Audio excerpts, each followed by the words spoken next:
क्या आपने कभी सोचा है कि राजा बिना किसान के क्या कर सकता है और किसान बिना शहर के कैसे जी सकता है? अगर नहीं, तो आज की यह क्लास आपके लिए आंखें खोल देने वाले होने वाली है। नमस्कार दोस्तों, और नमस्कार मेरे प्यारे प्यारे छात्रों, मेरे प्यारे प्यारे बच्चों। मैं हूं आपका गुरु और आप देख रहे हैं गुरुमेट क्लासेस। आज हम पढ़ने वाले हैं क्लास 12 हिस्ट्री चैप्टर 2 राजा, किसान और नगर, प्रारंभिक राज्य और अर्थव्यवस्थाएं। इस वीडियो में आपको मिलेंगे 50 सबसे ज्यादा पूछे जाने वाले वीवीआई ऑब्जेक्टिव क्वेश्चंस, बोर्ड परीक्षा में आने वाले डायरेक्ट फैक्ट और वो ट्रिक्स जिससे याद करना हो जाएगा एकदम आसान। तो अगर आप 2026 बोर्ड की तैयारी कर रहे हैं तो यह वीडियो लास्ट तक जरूर देखना। तो चलिए शुरू करते हैं आज का महाकुंभ। पहला क्वेश्चन की तरफ हम लोग बढ़ते हैं।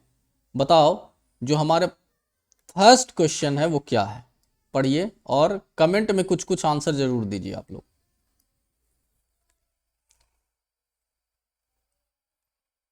पहला क्वेश्चन है, राजा, किसान और नगर अध्याय किस काल से संबंधित है? तो ये जो हमारा चैप्टर है वो हमारा किस काल से संबंधित है? हड़प्पा काल से है, वैदिक काल से है, छठी शताब्दी ईसा पूर्व से चौथी शताब्दी ईसा पूर्व तक है, यानी 600 बीसी से 400 बीसी तक है, या मध्यकाल से है? बताइए आंसर। छठी शताब्दी ईसा पूर्व से चौथी शताब्दी ईसा पूर्व तक है। इस अध्याय में उस समय की चर्चा है जब छोटे छोटे जनपद महाजनपद बने, स्थायी राज्य व्यवस्था विकसित हुई, कृषि, कर और नगर अर्थव्यवस्था मजबूत हुई। यह काल प्रारंभिक राज्यों और संगठित अर्थव्यवस्था का काल था। छठी शताब्दी ईसा पूर्व से चौथी शताब्दी ईसा पूर्व। ठीक है, याद रखना है। महाजनपदों की संख्या कितनी थी? तो बताइए, महाजनपदों की संख्या कितनी थी? तो याद रखना है, महाजनपदों की संख्या 16 थी। बौद्ध ग्रंथ अंगुत्तर, याद रखना, बौद्ध ग्रंथ, कौन सा ग्रंथ? अंगुत्तर। बौद्ध ग्रंथ अंगुत्तर निकाय में 16 महाजनपदों का उल्लेख है। इसमें से कुछ इंपॉर्टेंट महाजनपद जैसे मगध बहुत ही ज्यादा शक्तिशाली था, कौशल, और भी कुछ याद कर सकते हैं तो हम लोग अवंती, वत्स, अंग, ये सब कुछ महाजनपद ऐसे थे जो बहुत ही शक्तिशाली महाजनपद थे। लेकिन टोटल कितने महाजनपद थे? 16 महाजनपद। अगर 16 महाजनपद के नाम आपको याद है तो कमेंट जरूर करेंगे, सारे महाजनपद का नाम कमेंट में लिखेंगे। मगध साम्राज्य के प्रारंभिक राजधानी, हाँ इसमें याद रखना है कि हमारा मगध साम्राज्य सबसे शक्तिशाली महाजनपद था। ठीक है ना। मगध साम्राज्य की प्रारंभिक राजधानी कौन सी थी, यानी मगध साम्राज्य की सबसे पहली राजधानी इसमें से कौन सी थी? तो याद रखना है राजगृह। राजगृह आज का नाम है राजगीर। ठीक है, जो पहले राजगृह के नाम से जाना जाता था। राजगृह पहाड़ियों से घिरा हुआ था, सुरक्षा की दृष्टि से ये महत्वपूर्ण था, मजबूत था। बाद में राजधानी पाटलिपुत्र बनी, यानी कि पहले राजगृह थी, बाद में मगध की राजधानी क्या बनी? पाटलिपुत्र बनी, जो आज पटना के नाम से जाना जाता है। नेक्स्ट, कर किसे कहा जाता है? जो कर है वो किसे कहा जाता है? तो कर जो होता है वो टैक्स को कहा जाता है, यानी कि दान तो नहीं, राज्य के द्वारा लिया गया अंश, व्यापार शुल्क या सैनिक वेतन। उस समय जो राज्य के द्वारा लिया गया अंश था उसे हम लोग क्या कहते हैं? कर कहते हैं। राजा किसानों, व्यापारियों और शिल्पकारों से कर लेता था, ताकि कर किस लिए लिया जाता था? अभी भी जो टैक्स है वो किस लिए लिया जाता है? सेना रखी जा सके, प्रशासन चल सके, नगरों का विकास हो, इसलिए क्या लिया जाता था? कर लिया जाता था। नेक्स्ट, कृषि पर आधारित अर्थव्यवस्था का विकास किस साल में हुआ? बताइए, कृषि पर आधारित अर्थव्यवस्था का विकास इसमें से किस साल में हुआ था? तो याद रखिएगा, महाजनपद काल में हुआ था। यानी कृषि पर आधारित अर्थव्यवस्था कब हुआ था? महाजनपद काल में हुआ था। महाजनपद काल में क्या हुआ था? लोहे के औजार बने थे, लोहे के औजार। और जब लोहे के औजार बनेंगे उससे खेती क्या हो गई, बिल्कुल आसान हो गई। ठीक है, जंगलों की कटाई होने लगी, स्थायी खेती होने लगी, इससे अधिशेष यानी सरप्लस पैदा हुआ। अधिशेष का मतलब होता है कि पहले लोग खेती उतना ही करते थे जितना वो खा सके, अपने पूरे परिवार खा पी के बराबर कर दे, और उसी को अधिशेष किसे कहते हैं, अधिशेष। इसमें एक वर्ड यूज हुआ है अधिशेष। अधिशेष का मतलब होता है कि मान लो हमने खेती की, अपने खाने के बाद बहुत सारा अनाज बच गया, उसको मार्केट में जाकर हम लोगों ने सेल कर दिया, उसी को हम लोग अधिशेष कहते हैं। गृहपति शब्द का अर्थ क्या है, तो बताइए गृहपति शब्द का अर्थ क्या है, तो गृह स्वामी होता है। गृहपति का मतलब होता है गृह स्वामी। तो याद रखना आप लोग, गृहपति का अर्थ होता है गृह स्वामी होता है। अब हम कह सकते हैं कि गृहपति वह व्यक्ति था जिसके पास भूमि थी, यानी कि पुराने टाइम में हम लोग बोलते थे जिसके पास भूमि है उसी को हम लोग क्या बोलते हैं, गृहपति बोलते हैं। पशु थे, भूमि थे, मजदूर काम करते थे। आज की भाषा में बोले तो बड़ा किसान या जमींदार ही गृहपति कहलाता था। ठीक है, भूमि कर को क्या कहा जाता था, बताइए इसमें से भूमि कर को क्या कहा जाता था, तो भूमि कर को भाग कहा जाता था। भूमि कर को भाग कहा जाता था। किसान अपनी फसल का कितना, 1/6 भाग, उस समय 1/6 हिस्सा राजा को देता था। 1/6 हिस्सा किसे देता था, राजा को देता था। इसी को हम लोग भाग कहते हैं। यही राज्य की सबसे बड़ी आय थी, यानी राजा की सबसे बड़ी आय क्या थी, भूमि कर ही थी। नगरों का विकास किस कारण हुआ, बताइए इसमें से नगरों का विकास किस कारण हुआ। और याद रखिएगा भाग इक्वल टू क्या होता है, भूमि कर, भूमि कर। ठीक है, नगरों का विकास किस कारण हुआ, तो कृषि अब अधिशेष के लिए। अभी मैंने बताया अधिशेष किसे कहते हैं। अधिशेष का मतलब जो अनाज बच गया उसे बेचना कहाँ है, तो जहां बेचने के लिए लोग सारे लोग इकट्ठा होते थे, अरे यार, जहां बेचने के लिए सारे लोग इकट्ठा होते थे तो लोग वहीं इकट्ठा होने लगे, वहीं घर बनाने लग गए, वहीं गोदाम बनाने लग गए। तो इसी से क्या हुआ, नगरों का विकास हुआ, यानी कृषि अधिशेष के लिए।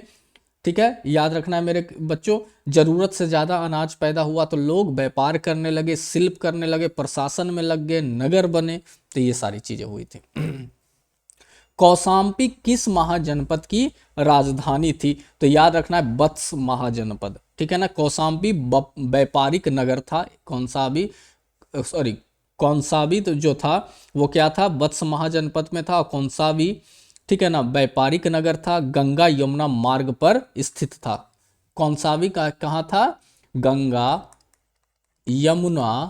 यमुना मार्ग पर स्थित था, और ये कहाँ था, वत्स में था। ठीक है, अधिक आर्थिक रूप से समृद्ध जगह था ये। ठीक है, बलि किस प्रकार का कर था, तो ये स्वैच्छिक कर था, स्वैच्छिक भेंट। बलि जो होता था लोगों को अपने अनुसार, यानी जो मन में आता था वो भेंट देता था, राजा को खुशी खुशी भेंट देता था। लेकिन धीरे धीरे यह अनिवार्य कर बन गया, बलि धीरे धीरे अनिवार्य कर बन गया, यानी आपको राजा को देना ही पड़ेगा, ऐसा बन गया बाद में। ठीक है ना, याद रखना, यही राज्य की शुरुआत का संकेत था। मगध की शक्ति का मुख्य कारण क्या था, मगध सबसे शक्तिशाली राज्य था, इसका मुख्य कारण क्या था, बताओ मेरे बच्चों। लोहे के हथियार इसका मुख्य कारण था। मगध क्षेत्र में लोहे खदानें थी, मजबूत हथियार और औजार मिलते थे। मगध में शक्तिशाली सेना थी, इसलिए मगध का शक्ति का मुख्य कारण लोहे के हथियार थे। नगर शब्द का प्रयोग किसके लिए किया गया, बताइए। नगर शब्द का प्रयोग अभी मैं बता रहा हूं व्यापारिक केंद्र के लिए। व्यापारिक केंद्र क्यों बना, लोग एक जगह सारे लोग इकट्ठे होते थे, ठीक है ना, इसलिए धीरे धीरे क्या बन गए, नगर बन गए। और नगर जो है वो शब्द का प्रयोग किस लिए किया जाता था, तो व्यापारिक केंद्र के रूप में किया जाता था।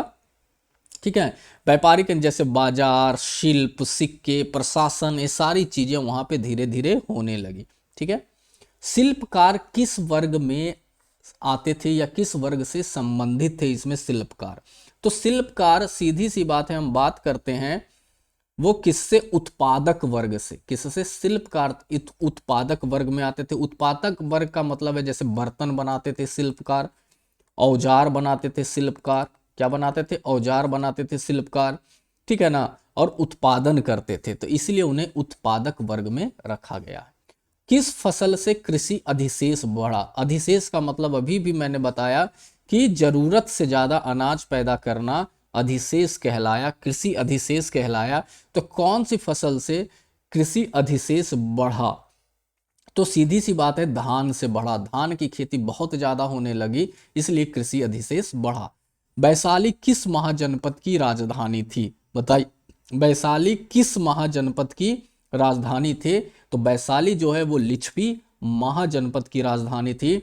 वैशाली एक गणराज्य था, वैशाली एक गणराज्य था, ठीक है, एक गणराज्य था। यहाँ राजा नहीं, सभा शासन करती थी। पहला, विश्व का पहला महाजनपद जो गणराज्य बना वो कौन बना? वैशाली बना।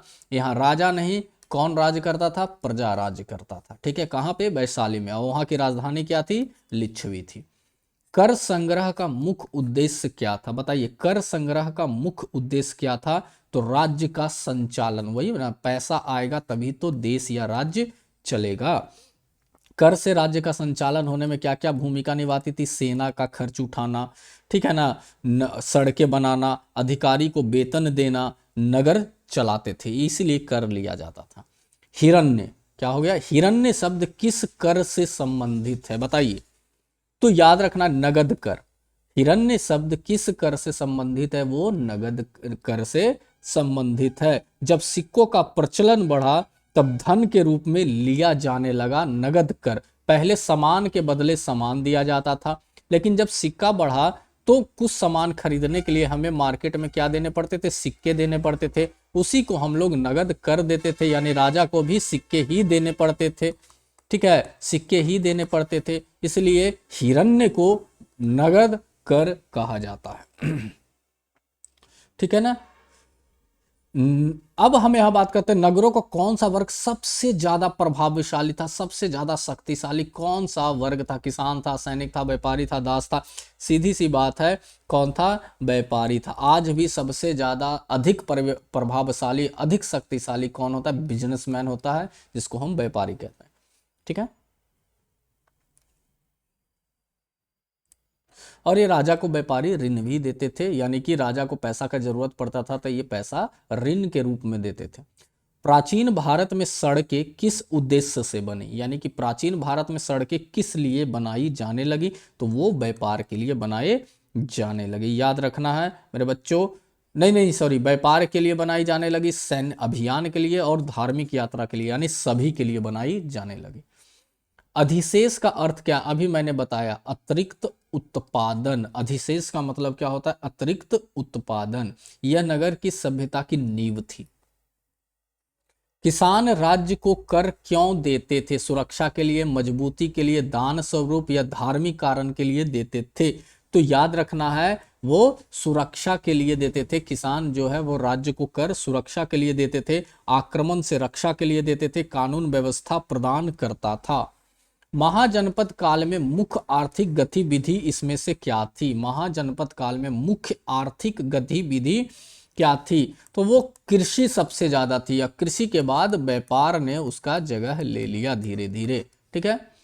याद रखना है, पूरी अर्थव्यवस्था इसी से चलता था, क्योंकि कृषि होता था, तो कृषि होता था तो क्या मिलता था? कर मिलता था, जिससे क्या चलता था? राज्य चलता था, ठीक है। तो इसी पे, कृषि पे ही आधारित थी।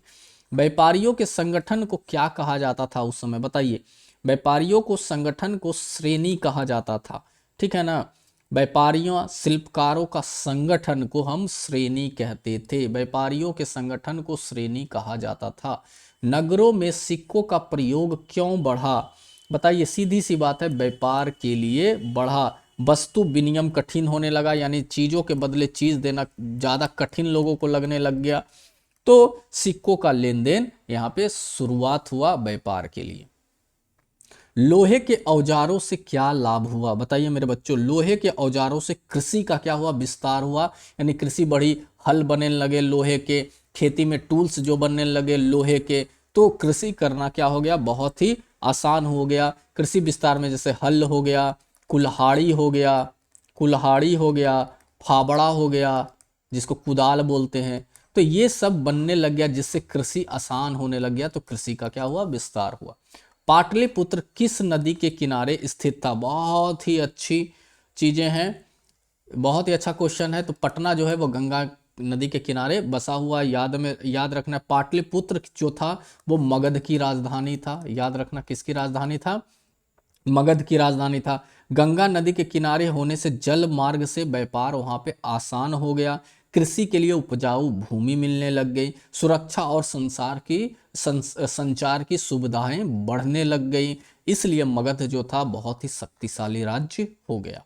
किसान किस वर्ग के हिस्से थे? बताइए मेरे बच्चों, बताइए, किसान जो थे वो किस वर्ग का हिस्सा थे? अरे भाई, उत्पादक वर्ग। किसान जो है वो उत्पाद करते थे, चीजों को बनाते थे। किसान अन्न उत्पादन करते थे, राज्य की अर्थव्यवस्था का आधार था। यानी कर कर को दूसरा चीज हम क्या बोलते हैं? कर को हम लोग भाग भी बोलते थे। कर को भाग बोला जाता था। श्रेणियां किससे जुड़ी थी? अभी इसके पहले ही हम लोग क्वेश्चन देखो बनाए थे श्रेणी वाला। किससे जुड़ी थी? तो वो व्यापारियों के संगठन से जुड़ी थी। यानी जो श्रेणियां है वो किससे जुड़ी थी? देखिए, यहाँ कर था, सेना था, शिल्प और व्यापार से जुड़ा हुआ था। क्योंकि श्रेणी का मतलब होता है व्यापारियों या शिल्पकारों का संगठन। मूल्य निर्धारण, गुणवत्ता नियंत्रण, राज्य को कर या ऋण भी ये श्रेणियां देती थी। यानी अगर जो राजा को पैसे की कमी होती थी तो ये श्रेणियां ही राजा को पैसे या कर देती थी। नगरों में रहने वाले लोग किस पर निर्भर थे? बताइए, नगर में तो कृषि होगा नहीं, तो किस पर निर्भर थे? बताइए। तो उस समय अभी मैं बता रहा हूं कि जो कृषि से ज्यादा फसल होता था वो कहाँ बेचा जाता था? नगरों में जाकर बेचा जाता था। नगरों में जाकर बेचा जाता था। तो कृषि अधिशेष पर निर्भर उस समय नगरों में लोग रहते थे। किससे? कृषि अधिशेष के ऊपर नगरों में लोग रहते थे। ठीक है। नगर में खेती नहीं होती थी, अनाज गांवों से आता था। अतिरिक्त उत्पादन के बिना नगर संभव नहीं था। जब अतिरिक्त उत्पादन होता ही नहीं तो लोग नगर क्यों बसाते? नहीं बसाते। कर न देने पर क्या होता था? दंड मिलता था, पुरस्कार ये तो होगा नहीं। छूट मिलती थी या सहायता मिलती थी? सीधी सी बात, पुराने टाइम में अगर जो कर आपने नहीं दिया, टैक्स आपने नहीं दिया, तो आपको दंड देना पड़ता था। नहीं तो जुर्माना लगता था कि आपको एक्स्ट्रा अगला बार देना पड़ेगा। या संपत्ति को जब्त कर लिया जाता था। संपत्ति जब्त कर लिया जाता था। ठीक है, जुर्माना लगता था या सामाजिक दंड दिया जाता था। लोगों के सामने दंड दिया जाता था कर न देने पर।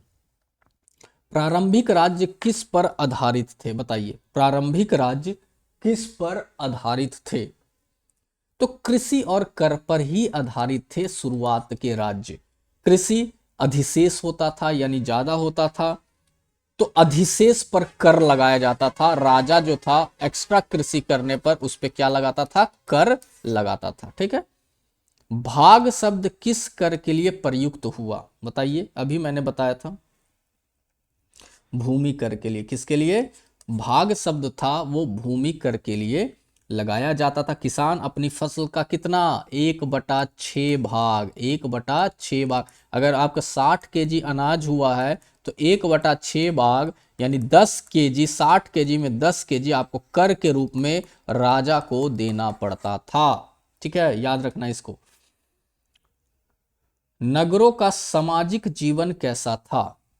बहुत इंपॉर्टेंट क्वेश्चन है ये, बताइए जल्दी। अरे 29, 30, 32, 32 का 37 हो गया। अरे फिर छूट गया एक। अच्छा कोई बात नहीं, देखो। कर व्यवस्था किसके नियंत्रण में थी? बताइए जल्दी से। कर व्यवस्था किसके नियंत्रण? कौन नियंत्रण कर व्यवस्था को करता था मेरे बच्चों? अरे सीधी सी बात है, राजा करेगा, थोड़ी दे देगा किसी और को। आज के टाइम में भी जो टैक्स व्यवस्था है वो कौन करता है? गवर्नमेंट करता है, यानी सरकार करता है। और सरकार ही आज का क्या होता है? राजा होता है। तो उस समय भी कर व्यवस्था कौन नियंत्रण करता था? राजा करता था। कृषि कर, व्यापार कर, नगद कर। बताओ जल्दी से, अभी पढ़ाया हूं मैं। नगद कर को क्या बोला जाता था? बताओ जल्दी से, कमेंट करो। नगद कर को क्या बोलते थे हम लोग?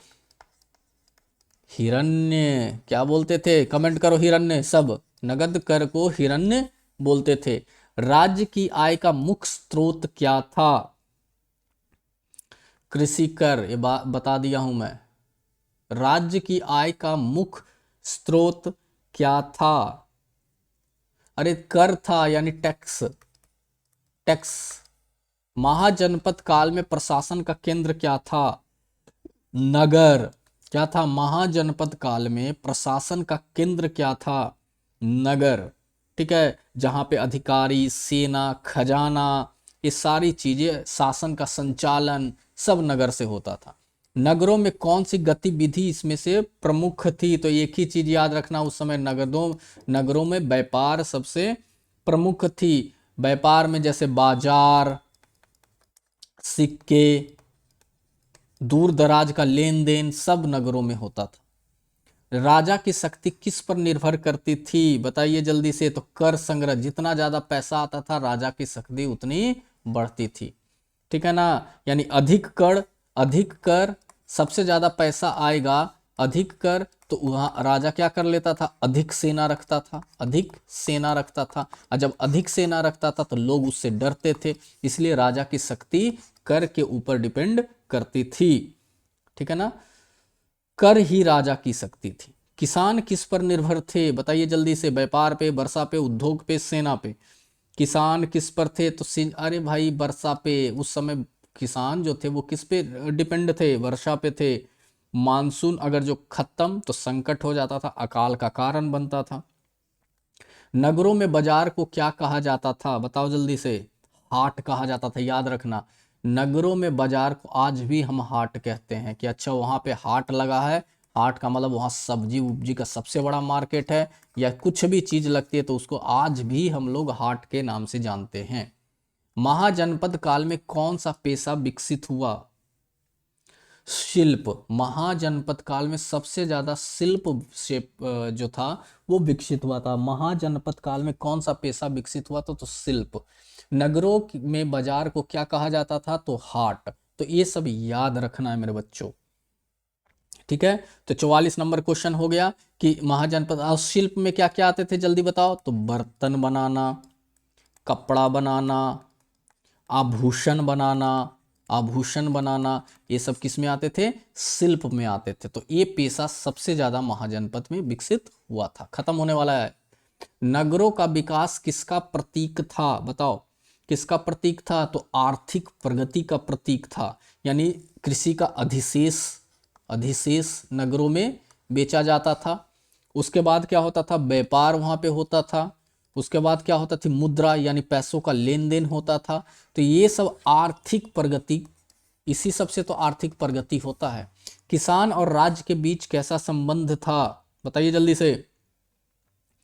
सहयोगात्मक। शत्रुता तो हो नहीं सकता किसान और राज्य में, अस्थाई नहीं हो सकता, अनिश्चित नहीं। क्या होगा? सहयोगात्मक, मतलब ये दोनों आपस में एक दूसरे को क्या करते थे? सहयोग करते थे। यानी किसान क्या देता था? किसान क्या देता था? कर देता था। किसान क्या देता था? कर देता था। और कर से राजा जो था वो क्या करता था? सुरक्षा देता था। किसानों को क्या देता था? सुरक्षा देता था। परंतु कभी कभी शोषण भी होता था। पुराने टाइम में किसानों का क्या होता था? शोषण भी होता था। किस कारण से कृषि का उत्पादन बढ़ा? सीधी सी बात है, लोहे के औजार के कारण सिंचाई इजी होगी, उपजाऊ भूमि ज्यादा बनाने लगा, तो ये सारी चीजें होने लग गई थी, याद रखना है हमें। अरे सिंचाई के कारण भी वर्षा, ये सब हो जाएगा। मैं एक ही चीज देखा हूं। सिंचाई के कारण भी उत्पादन बढ़ता है, ऐसे भी सोचो। लोहे के औजार के कारण भी उत्पादन बढ़ता है, वर्षा के कारण भी उत्पादन बढ़ता है। कर वसूली में कौन सहायता, इसमें से कौन कर वसूली करता था? तो अधिकारी करता था, ऑफिसर्स करते थे। ऑफिसर्स, ऑफिसर्स करते थे। ठीक है। ऑफिसर्स, अधिकारी में उस समय एक नाम याद रखना, कौन कौन अधिकारी में आता था? अमात्य। अमात्य एक अधिकारी का ग्रुप था। और याद रखना है ग्रामिक। ग्रामिक गांव के मुखिया को बोला जाता था। लेखाकार, जो लेन देन का लेखा बनाता था। और राजा के प्रतिनिधि, राजा के प्रतिनिधि।